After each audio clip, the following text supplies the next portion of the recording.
रविवार 28 जनवरी सन 2024 का दिन था और यह मौसम का सबसे ठंडा दिन था।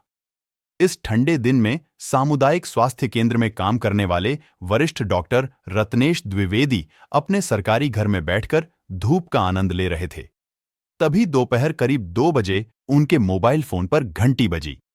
जैसे ही उन्होंने कॉल रिसीव की, दूसरी तरफ से घबराई हुई आवाज आई, डॉक्टर साहब, मैं गाड़ी भेज रहा हूं, जल्दी से एसडीएम के बंगले पर आ जाइए, मैडम की तबीयत बहुत खराब है। फोन मध्य प्रदेश के डिंडोरी जिले की तहसील शाहपुरा की एसडीएम निशा नापित के बंगले से आया था। लिहाजा डॉक्टर रत्नेश द्विवेदी बिना देर किए तैयार हो गए और जैसे ही गाड़ी आई, उसमें बैठकर वह एसडीएम बंगले पर पहुंच गए। बंगले के बाहर एक शख्स उनका बेसब्री से इंतजार कर रहा था। जैसे ही डॉक्टर द्विवेदी गाड़ी से उतरे, तुरंत ही उस शख्स ने कहा, डॉक्टर साहब, अंदर चलिए। मैडम सुबह 10 बजे के बाद से ही कुछ बोल नहीं रही। डॉक्टर रत्नेश द्विवेदी उस शख्स के साथ बंगले के अंदर दाखिल हुए। एसडीएम निशा नापित अपने बेड पर बेहाल पड़ी थीं। डॉक्टर द्विवेदी ने स्टेथोस्कोप के एक सिरे को अपने कानों से और उसका दूसरा सिरा मैडम के सीने के बाईं ओर लगाया और उस शख्स से मुखातिब होते हुए बोले, मैडम की ऐसी हालत कब से है? डॉक्टर साहब, कल शनिवार को उनका व्रत था और मेरे मना करने के बाद भी वह 2 अमरूद खा गई। मैडम का एक ही गुर्दा काम करता है और उनको सर्दी खांसी की हमेशा दिक्कत रहती थी। शायद इसी वजह से आज 10 बजे के आसपास उनको उल्टी हुई, फिर उनकी नाक से ब्लड आया। इसे लेकर हमारी बहस भी हुई, वह नहीं मानी। गुस्से में सो गई तो मैं भी गुस्से में बाहर आ गया। एसडीएम बंगले पर मौजूद उस शख्स ने बताया, जब उल्टी होने पर नाक से ब्लड आया था तभी आपको मुझे फोन करना था। डॉक्टर रत्नेश द्विवेदी बोले, रविवार को कोई काम रहता नहीं, इसलिए मैंने जगाया ही नहीं। 10 बजे काम वाली बाई आई तो मैं घूमने चला गया। फिर बाई ने खाना बनाया और चली गई। फिर 1 बजे के आसपास मैंने सोचा खाने के लिए मैडम को जगा दूं। जब वह नहीं जागी तो मैंने आपको कॉल किया, मैडम को तत्काल अस्पताल ले चलो। हाइपरटेंशन या फिर ब्रेन हेमरेज की वजह से नाक से खून निकलता है। कान से स्टेथोस्कोप निकालते हुए डॉक्टर द्विवेदी ने कहा, यह घटना 28 जनवरी सन 2024 दोपहर 3 बजे की थी। उप जिलाधिकारी एसडीएम निशा को सामुदायिक स्वास्थ्य केंद्र शाहपुरा लाया गया, जहां पर मौजूद डॉक्टरों ने जांच के बाद बताया कि उनकी मौत हो चुकी है। तहसील के सबसे बड़े अधिकारी की मौत का मामला था। ऐसे में डॉक्टर रत्नेश द्विवेदी ने उनकी मौत की सूचना जिले के वरिष्ठ अधिकारियों को दे दी। सूचना मिलते ही डिंडोरी जिले के कलेक्टर विकास मिश्रा और एसपी अखिल पटेल, बालाघाट रेंज के डीआईजी मुकेश श्रीवास्तव भी शाहपुरा अस्पताल पहुंच गए। संदिग्ध हालात में मौत की वजह से पुलिस ने एसडीएम का बंगला सील कर दिया और निशा नापित के घरवालों को भी सूचना दे दी गई। सामुदायिक स्वास्थ्य केंद्र के डॉक्टरों को शक होने पर पुलिस को खबर देकर एसडीएम निशा का इलाज शुरू किया तो पाया कि निशा की मौत तो कोई 4-5 घंटे पहले ही हो चुकी थी। मध्य प्रदेश के आदिवासी जिले डिंडोरी की शाहपुरा तहसील में पिछले साल ही तहसीलदार पद से प्रमोट हुई निशा एसडीएम बनी थीं। इसीलिए कस्बे में उन्हें हर कोई जानता था। शाहपुरा पुलिस आई और उसने एसडीएम के साथ रहने वाले उनके पति मनीष से पूछताछ की तो वह एक ही कहानी दोहराता रहा। पुलिस ने उनके ड्राइवर और घर के अन्य कर्मचारियों से भी पूछताछ की। पुलिस की पूछताछ में मनीष ने कहा कि वह प्रॉपर्टी ब्रोकर है और पत्नी निशा के पास आता जाता रहता है। पुलिस के शक की सुई मनीष की ओर ही घूम रही थी। एसपी अखिल पटेल ने मामले को गंभीरता से लेते हुए एसडीओपी मुकेश अरविंद के नेतृत्व में एक टीम का गठन किया, जिसमें जांच शाहपुरा पुलिस थाने के टीआईएसएल मरकाम को सौंप दी। एसडीएम निशा की मौत की खबर जैसे ही उनके घर वालों को लगी तो उन्हें पहले तो विश्वास ही नहीं हुआ। शाहपुरा में पोस्टमार्टम के बाद 30 जनवरी को निशा का पार्थिव शरीर छत्तीसगढ़ के अंबिकापुर ले जाया गया, जहां उनके परिवार के लोगों की मौजूदगी में अंतिम संस्कार किया गया। निशा का अंतिम संस्कार बहन नीलिमा के बेटे स्वप्निल ने किया। 2021 से पहले स्वप्निल निशा के पास रहकर ही स्कूल की पढ़ाई करता था। बाद में निशा की शादी मनीष से होने पर मनीष ने ऐतराज जताया तो मनीष के कहने पर निशा ने स्वप्निल को अपने पास रखने से मना कर दिया था। छत्तीसगढ़ के अंबिकापुर में रहने वाली निशा नापित ने छत्तीसगढ़ के अंबिकापुर में चौपद्दा कॉलोनी में रहकर अपनी पढ़ाई की थी। उनके पापा ज्ञानचंद नापित और मम्मी का पहले ही निधन हो चुका था। निशा की बड़ी बहन के अलावा उनका कोई नहीं था। निशा बचपन से ही प्रशासनिक अधिकारी बनने का सपना देख रही थी। वह जिंदगी को अपने तरीके से जीना चाहती थी। प्रतियोगी परीक्षा की तैयारी करते करते शादी की उम्र होने पर बड़ी बहन नीलिमा ने निशा से कहा, अब तू शादी कर ले, अधिकारी बनने के चक्कर में तेरी उम्र निकल रही है। इस पर निशा ने अपना रुख साफ करते हुए कहा, दीदी, जब तक मैं अपना करियर नहीं बना लेती तब तक शादी हरगिज नहीं करूंगी। निशा के इस जवाब पर नीलिमा के पास चुप रह जाने के अलावा कोई दूसरा रास्ता भी नहीं था।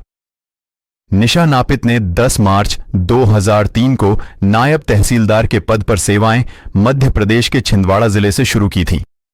पदोन्नत होकर पहले वह तहसीलदार बनी और उसके बाद डिप्टी कलेक्टर के पद पर पदस्थ हुई थीं। 2010 में निशा तहसीलदार बनाकर सतना भेजी गई और 2020 में उनका प्रमोशन डिप्टी कलेक्टर के रूप में हो गया। उस समय निशा मंडला में पोस्टेड थीं। प्रशासन के वरिष्ठ अधिकारियों ने जब उनकी बहन नीलिमा को पूरा घटनाक्रम बताया तो उन्होंने निशा के पति मनीष को ही मौत का जिम्मेदार बताया। छत्तीसगढ़ के अंबिकापुर की रहने वाली निशा नापित और ग्वालियर के रहने वाले मनीष शर्मा ने लव मैरिज की थी। निशा नाई जाति की थी जबकि मनीष ब्राह्मण था। दोनों की मुलाकात एक मैट्रिमोनियल साइट शादी.com के जरिए हुई थी। दोनों ने एक दूसरे को पसंद कर लिया और अक्टूबर 2020 में मंडला के गायत्री मंदिर में उन्होंने शादी कर ली थी। एसडीएम जैसे ओहदे पर बैठी निशा नापित की मनीष से जान पहचान एक मैट्रिमोनियल साइट के जरिए हुई थी। उस समय निशा की उम्र 46 साल हो चुकी थी। घर वाले भी निशा के लिए रिश्ते तलाश रहे थे। ऐसे ही समय निशा को मनीष की प्रोफाइल ठीक लगी।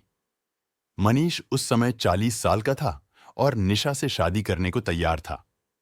एक दूसरे को जानने समझने के लिए फोन पर शुरू हुआ बातचीत का सिलसिला मुलाकातों में बदल गया और जल्द ही दोनों में प्यार भी हो गया।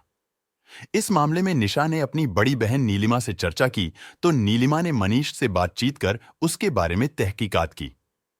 मनीष से हुई बातचीत में नीलिमा को मनीष के व्यवसाय को लेकर शक भी हुआ था और नीलिमा ने निशा को आगाह भी किया था कि वह सोच समझकर फैसला ले। इसके बाद निशा ने परिवार को बिना बताए शादी कर ली थी। परिवार के लोगों को बाद में जानकारी लगी। निशा एक बार नीलिमा से मिलने घर आई तो पति मनीष भी साथ में था। मंडला में पोस्टिंग के दौरान भी दोनों के बीच खूब विवाद हुआ था। तत्कालीन एसपी ने दोनों को समझाया था।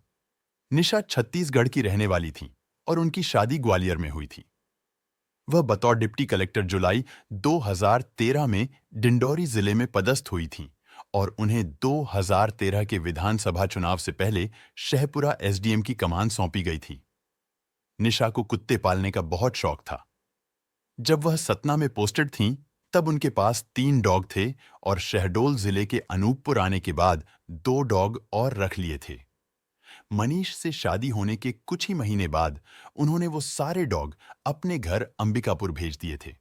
बाद में निशा की बड़ी बहन नीलिमा नापित ने पुलिस को बताया कि शादी के तीसरे दिन से ही मनीष निशा को पैसों के लिए प्रताड़ित करने लगा था। उसका कई दूसरी महिलाओं से भी अफेयर था। पति की इन हरकतों से परेशान निशा ने नीलिमा के बेटे स्वप्निल को सरकारी दस्तावेजों में अपना नॉमिनी बना दिया था। इससे मनीष छल्लाया रहता था क्योंकि आम तौर पर तमाम रिकॉर्डों में जीवन साथी को ही नॉमिनी बनाया जाता है। शादी के चंद दिनों बाद ही निशा को समझ आ गया था कि अक्सर घर से गायब रहने वाले मनीष ने उसके रुतबेदार ओहदे, पगार और पैसों से शादी की है। आए दिन वह निशा से पैसे मांगता रहता था। एक बार तो धंधे रोजगार के लिए निशा ने बैंक लोन लेकर भी उसे 5 लाख रुपए दिए थे। मनीष शराब भी पीता था और आवारा मनचले भंवरों की तरह तितलियों पर मंडराना भी उसकी फितरत थी। जाहिर है, प्यार का भूत निशा के सिर से उतर चुका था। निशा जल्दबाजी में लिए गए अपने शादी के फैसले पर पछता रही थी। मनीष शर्मा का परिवार ग्वालियर में रहता है। उसके भाई ने बताया कि मनीष जब 14 साल का था तभी उसने घर छोड़ दिया था। वह घर से अलग ही रहता था। सन 2009 में वह घर आया था। तब उसने कहा था कि मुझे खेती में हिस्सा चाहिए। उसके भाई नीलेश ने उसके हिस्से की 3 बीघा जमीन उसके नाम कर दी थी। इसके बाद हमारा उससे कोई रिश्ता नहीं रहा। सन 2018 में वह एक बार फिर घर आया और मां से कहने लगा कि मेरी उम्र 40 साल हो गई है, शादी नहीं हुई है, मेरे लिए एक रिश्ता आया है। मां ने पहले इनकार किया, लेकिन सब रिश्तेदारों ने सोचा कि चलो शादी के बाद सुधर जाएगा। यही सोचकर उसकी शादी कर दी। शादी के 3 महीने ही हुए थे कि मनीष ने उस लड़की से भी झगड़ा शुरू कर दिया। जब मां उसके कमरे में गई तो वह बोला कि तुम मेरे लिए मर गए हो। फिर हमने अपने मामा से बात की। मामा ने समझाने की कोशिश की तो मनीष ने कहा कि तुम सब मेरे लिए मर चुके हो। बाद में फिर मनीष का उस लड़की से तलाक हो गया। शादी.com पर अपनी प्रोफाइल में अपने आप को प्रॉपर्टी डीलर बताने वाले मनीष शर्मा की जब निशा से शुरुआती मुलाकात हुई तो वह खुद को एक इंजीनियर बताता था।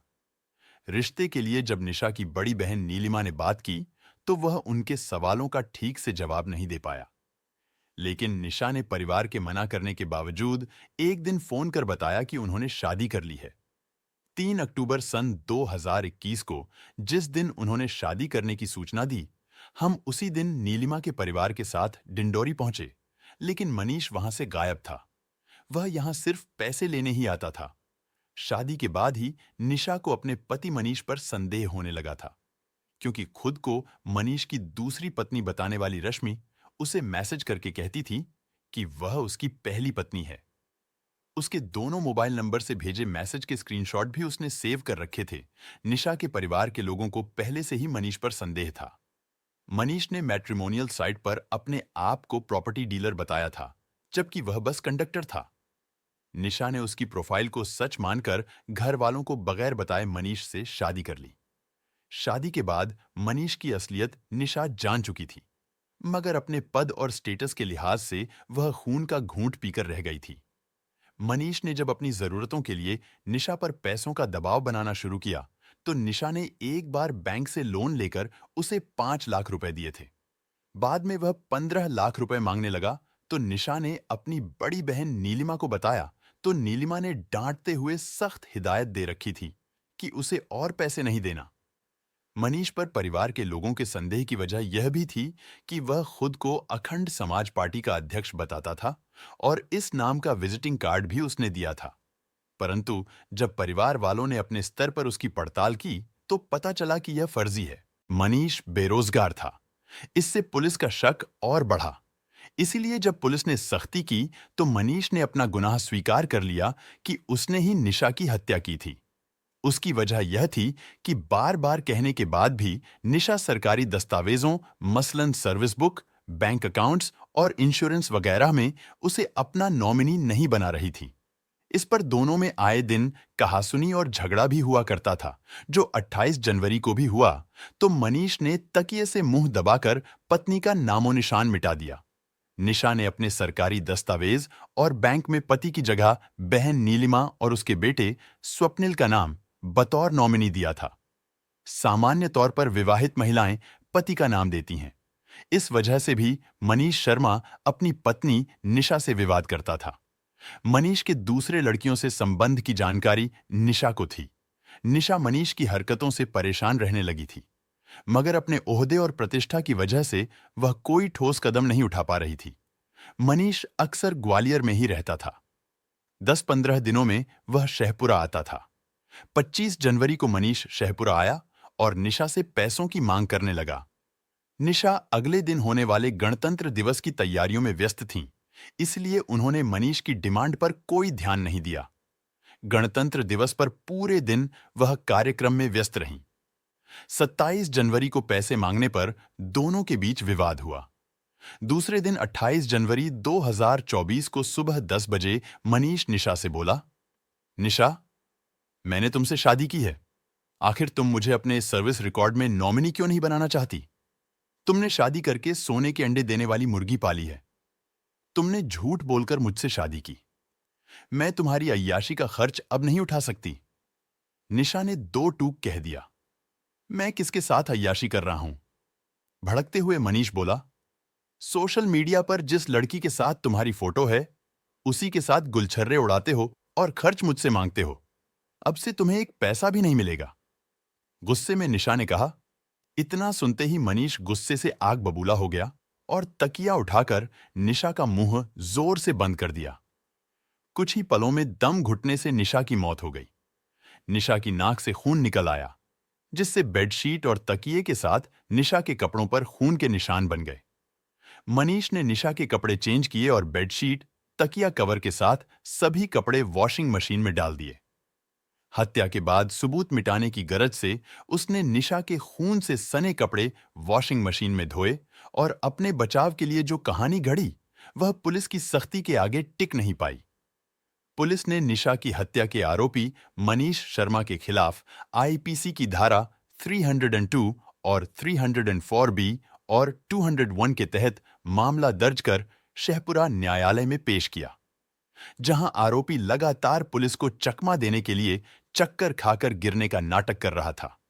इसी के चलते उसे 30 जनवरी की रात भर गिरफ्तारी के बाद भी पुलिस की निगरानी में भर्ती के दौरान थाने लाकर भी 3 बार पूछताछ की गई। 31 जनवरी 2024 की दोपहर को आरोपी मनीष शर्मा को शेखपुरा न्यायालय में पेश किया गया, लेकिन वहां भी वह चक्कर खाकर गिरने का नाटक करने लगा। न्यायालय के आदेश पर उसे फिर से अस्पताल में भर्ती कराया गया। देर शाम को पुलिस की सख्ती के बाद आरोपी मनीष शर्मा को जेल भेज दिया गया। एसडीएम निशा नापित की मौत की कहानी यह दिखाती है कि कैसे प्रशासनिक पदों पर बैठे पढ़े लिखे लोग भी सोशल मीडिया पर दी गई जानकारी को सच मानकर शादी जैसा महत्वपूर्ण निर्णय ले लेते हैं। इस गलती के कारण उनकी जिंदगी मुश्किल हो जाती है और वे अपनी जान भी गंवा बैठते हैं। दोस्तों, यह कथा मीडिया रिपोर्ट पर आधारित है। वीडियो में लास्ट तक बने रहने के लिए धन्यवाद।